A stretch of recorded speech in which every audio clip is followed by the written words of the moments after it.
Thank you so much for tuning in to another episode of the NULL Electronics Podcast.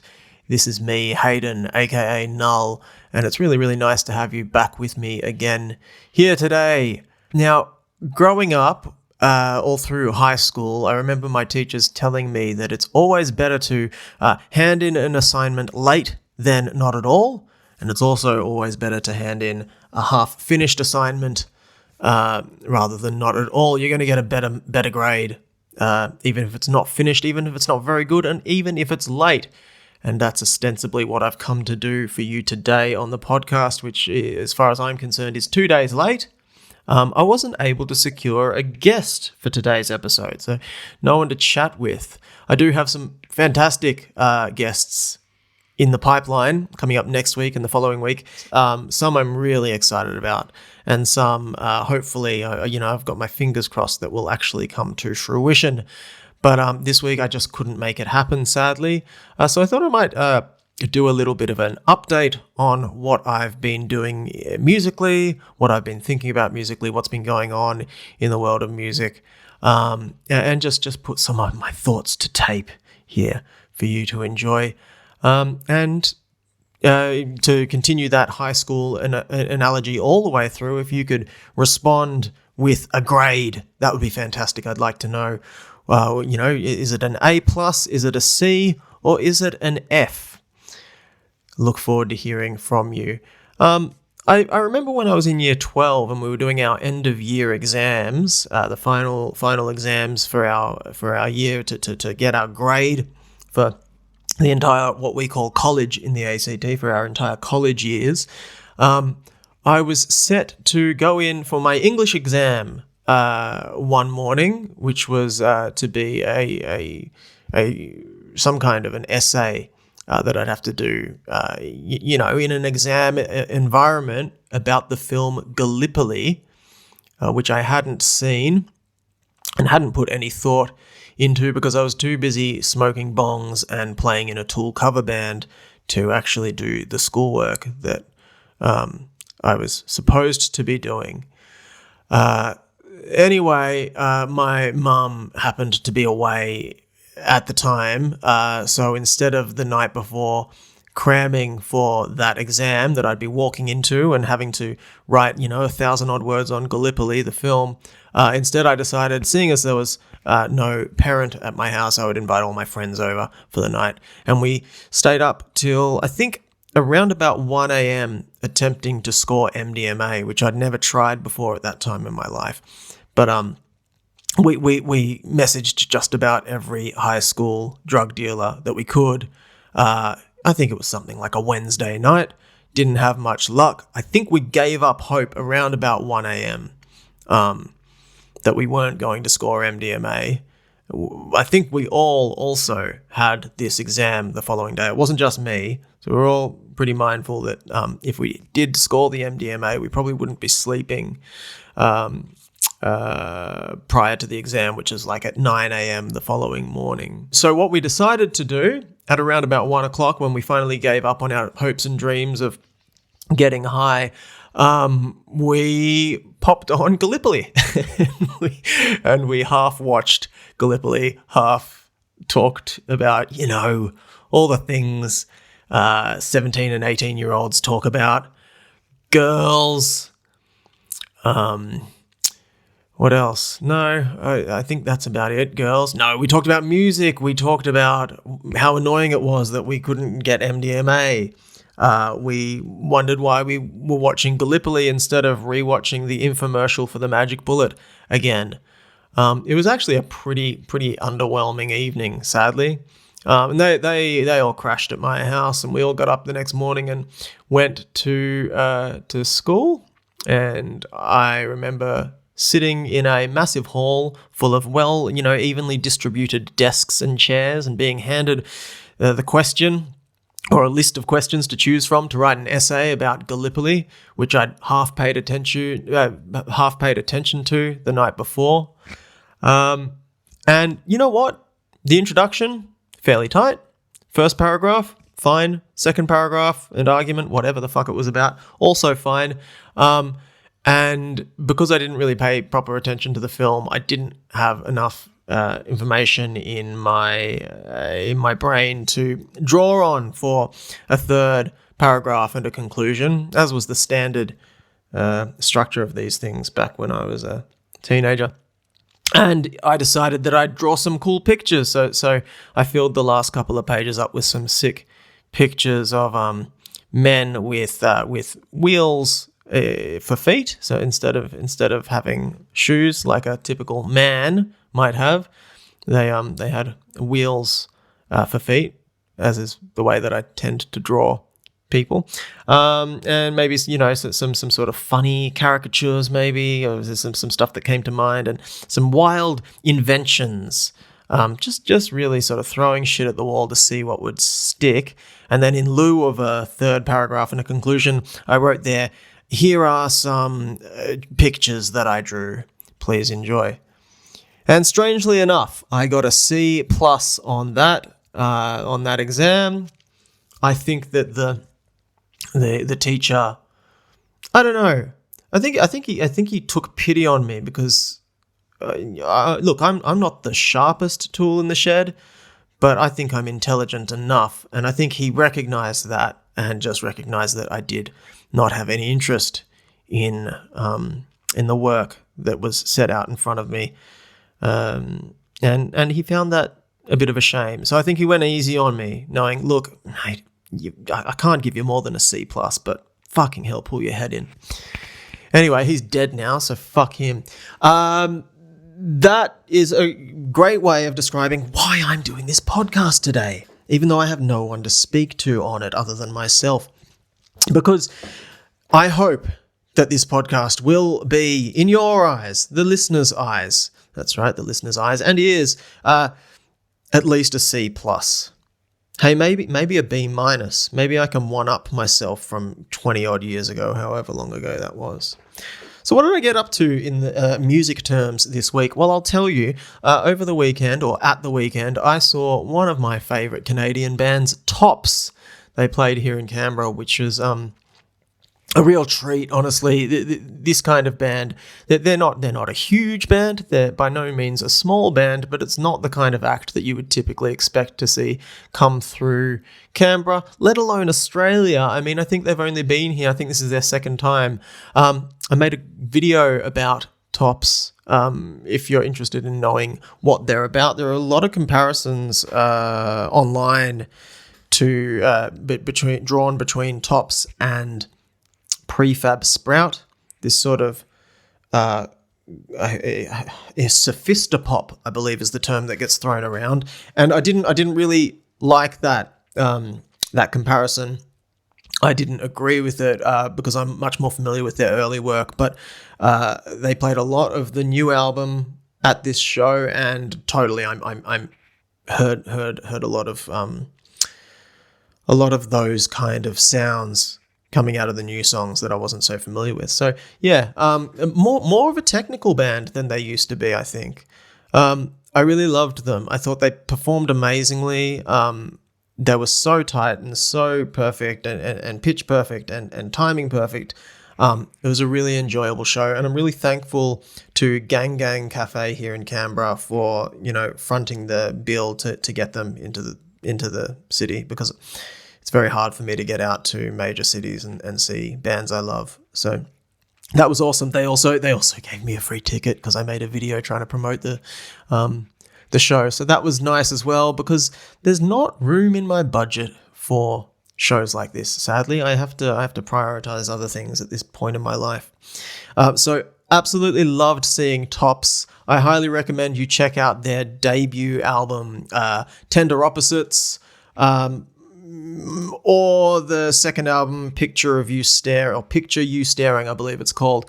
Check it out. They're a great band. I love them. Really unique pop band.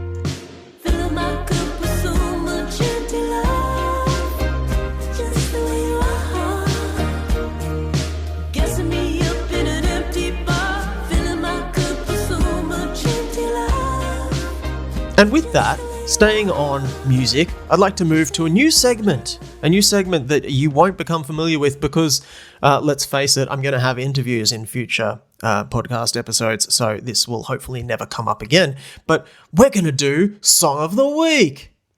The Song of the Week this week is a fantastic song that I'd never heard before in my life until my brother sent it to me on popular messaging app WhatsApp. He said, "Have you ever heard this song before?" It's from 1992. It's called Ain't No Doubt by Jimmy Nail. I had not heard this song before, and I'm not sure why, because I think it was a bit of a hit here in Australia. It's by a guy called Jimmy Nail, aka James Bradford, who was an English actor, and he was in a popular TV show at the time. It's a very kitsch, sort of 70s zoot suit swinging kind of pop song from 1992. I guess it reminds me of the whole vibe of the motion picture The Mask, which I think came out a few years later and also played on those tropes thematically. It's about a guy whose girl is leaving him, and it's a funny song. So I'm going to play a little bit of this here for you so you can have a listen. They don't make enough songs like these. Who are they? I don't know, everyone. Maybe I should make a song like this. It's up to me to be the change I want to see in the world, and I'll get more to that in a moment. Instigating change or being the change that you want to see in the world. But before I do, let's listen to a little bit of Ain't No Doubt by Jimmy Nail. She says, I don't want nobody else, I love you. She's lying. There won't be somebody else, and that's true. She's lying. So you'll always be my friend, sweet darling. What does she pretend? Ain't no doubt it's plain to see. Woman like you's no good for me. Your heart beating at another door. I'm a dumb fool for to ask for more. Ask for more. Ask for more. Absolutely huge. On first listen to that song, I was like, I'm not so, I don't know. But I've been returning to it, and let me tell you, if it didn't do anything for you just then, go pop it on again. I am telling you, it's a C+ as well. Moving on, another song that I was reacquainted with this week is Critics Multiply by the Australian duo Standish and Carlyon. I don't know. It's spelled Carlyon. I don't know how to pronounce it. Critics Multiply is a very, very beautiful, sort of dank, minimalistic electronic piece. I really, really love the vibe on this track. It's from the album Deleted Scenes. From memory, when this record came out, I was so blown away by this opening track, Critics Multiply, that I did sort of big up this album for a while to friends and family. Grandma, guess what? You got to listen to Deleted Scenes by Standish Carlyon. It's great. Who is this? That's my grandma. It's Hayden. I have dementia. I don't know what you're talking about. Don't worry, Grandma. I've got to go. And then I'd hang up on her because fuck you, Grandma. Critics Multiply is a great track, but the rest of the record, it's a little bit one note. It's a little bit boring. In hindsight, I wouldn't recommend the whole record personally, but as we all know, taste is subjective. You might think otherwise, give it a go, but no better place to start than on the opening track, Critics Multiply. I'll play you a little bit of this. Would love to hear back from anyone listening to the podcast after they've listened to this track, and then maybe let the rest of the record play out what they thought of the remainder of the record. Do I need to revisit it? I am now letting people with a parasocial relationship with me make all of my decisions. Let's listen to a little bit of Critics Multiply by Standish Carlyon from Deleted Scenes. Australian music, you've got to love it.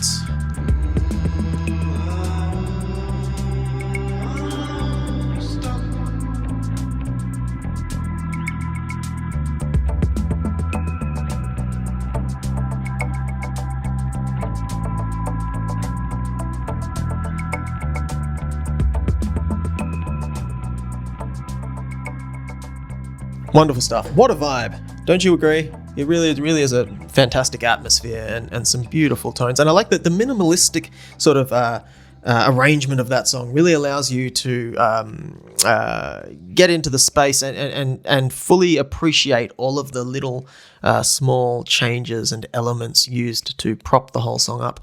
10 out of 10. I'm giving that one an A.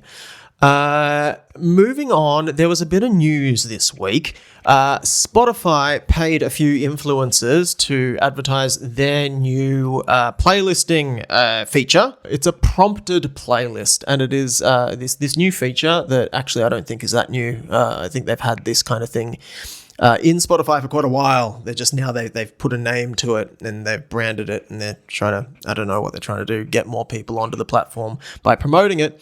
The premise of this feature is that you can type in very specific prompts, like you might into a chat GPT or other chat bot, and say, hey, I'm actually wanting to listen to this very specific set of music today.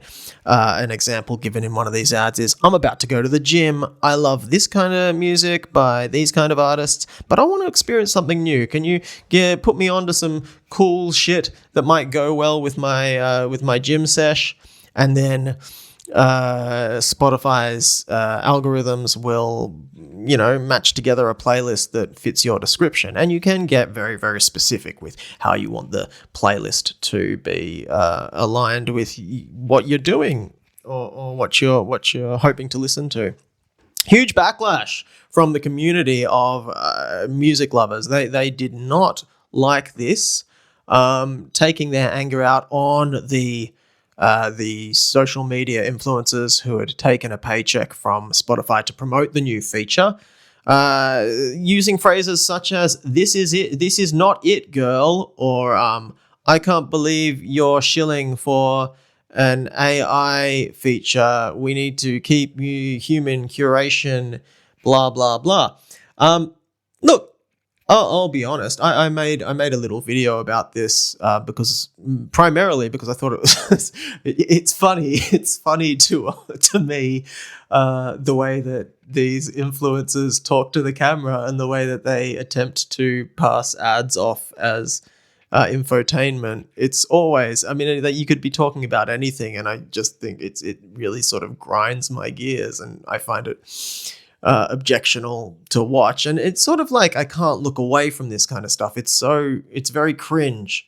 So that was my main thing, but I did see that it was getting a lot of backlash and people were not into it. Spotify just changed the game. So Spotify just pushed out this new update, which, I'm not gonna lie, has me absolutely stoked. So the new feature is called Prompted Playlist, and it's going to absolutely revolutionize the way that people use music as passive background noise to drown out the suicidal ideation and incessant insecure ruminations that have been hardwired into their psyche by the constant stream of corporate mouthpieces espousing the latest reason for them to part with more of their fake credits obtained from their chosen financial institutions they didn't even have to begin with. Like, look how good this feature is. I literally just tell it the vibe that I'm totally jamming on RN, and it makes a playlist for me. And yes, making playlists can be a nice sort of personal curation moment of introspection and akin to journaling for those who like to self-respect, but journaling is for pussies, and with this new feature, I can just get the fuck on with it. Life. For example, check this out. This is what I prompted it with, and this is super specific. I spend the first 5 minutes of my day wishing I had passed away in my sleep, and I can't remember the last time I felt anything even close to the emotion of happiness. Maybe mild curiosity and anxiety combined to create some kind of shadow happiness, but it didn't sustain me for long today. I'm looking for a playlist to really help me dig into that feeling because anything else would feel inauthentic. And the results left me speechless because I have nothing interesting to say about them. This really is a game changer. But let's throw something super specific at it. I'm an ex-music press executive, national youth broadcaster, local music presenter, and model/podcaster, looking to put in around about 1 hour of work regurgitating an influencer content outline.pdf that a massive tech company just sent me for an undisclosed sum of money in an attempt to retain what is already a tenuous livelihood in the quote-unquote music industry. Can you give me something to listen to whilst I do that? And Spotify spit out out this playlist of every iteration, cover, and remix within its library of the thong song. And if that doesn't sell you on this new feature, check this out. I prompted it with, I'm a self-righteous music obsessive who's literally never going to use this feature, the addition of which, therefore, has little to no impact on me whatsoever. But I love clamoring for a chance to get incensed about anything to do with AI and its intersection with the arts, which I must be clear is not an umbrella term that actually applies to tech companies such as Spotify. Please give me a playlist to affirm that I'm making a difference. And this is legitimately the playlist that it spat out, which is funnier than anything I could have possibly scripted myself. So, in closing, I'd like to take this opportunity to ask Spotify to please push my new song, which is out on March 11th, into all playlists generated using this new feature. And if you receive complaints from the customers saying that it doesn't match their prompt, just kindly explain to them that we don't actually understand how neural networks work, nor can we properly control them, and therefore these kind of errors are bound to occur whilst using these new experimental AI features. Look, you don't have to use the feature. It's sure it's a garbage feature anyway, but what does it matter that they've added this to Spotify? It's all fucking fucked up anyway. Like, it's not, of course it's not going to get any better. Also, the fact that this is a backlash against people whose opinions we ostensibly respect or care about to begin with, it's just kind of jarring to me. Like, who's listening to fucking an ex-Triple J presenter? Who's going to them for their recommendations on music? Who's coming to me for recommendations on music? That's I mean, anyone who's doing that is fucked in the head, let alone going to Ash McGregor. But I digress. Look, like I say, I think we're missing the forest for the trees here. You can whinge and complain all you like about this kind of garbage, but that's exactly what it is, garbage. And taking a stand against it, especially publicly, is a waste of your time and energy. Just fucking change to a different streaming provider. Just go onto SoundCloud from now on. Just, I don't know, what do you want? You want Spotify to change? They're not going to change. You can yell and scream about it to try and instigate change, or you could just fucking get off the platform and use a different one. If you want to, you can stay on there as well. I don't know. Look, I guess all I'm saying is that Spotify introducing a new way for them to pull together a bunch of songs and put them on a playlist for you is really not all that different to what they were doing already. And if you're like me and you don't use the Spotify created playlists or the new music playlists or the going to the gym playlists or whatever the fuck it is, playlist that is algorithmically pieced together based on your listening habits, then what does it matter to you? Just look up the music that you want to listen to and listen to it. Go to the record store and buy the record that your friend recommended to you. Listen to the album that got promoted to you on Instagram through ads. Listen to the song that got high rotation on a fuck ton of TikTok videos that were all planted by industry, record labels, etc., paying people out to feature the song on their TikTok. I mean, it's all other people convincing you to listen to music outside of your control. Or just go talk to your friends and have them recommend the song that was paid by the record label to be on the TikTok video so it feels more genuine to you. What is my point? I never have one. And I think that's the easiest stance to take. It's certainly the most cowardice stance to take. Never have a point. Just live in the flow and the flux of the world, bashing you around from day to day until you die. All right, I think I've said enough about this Spotify thing.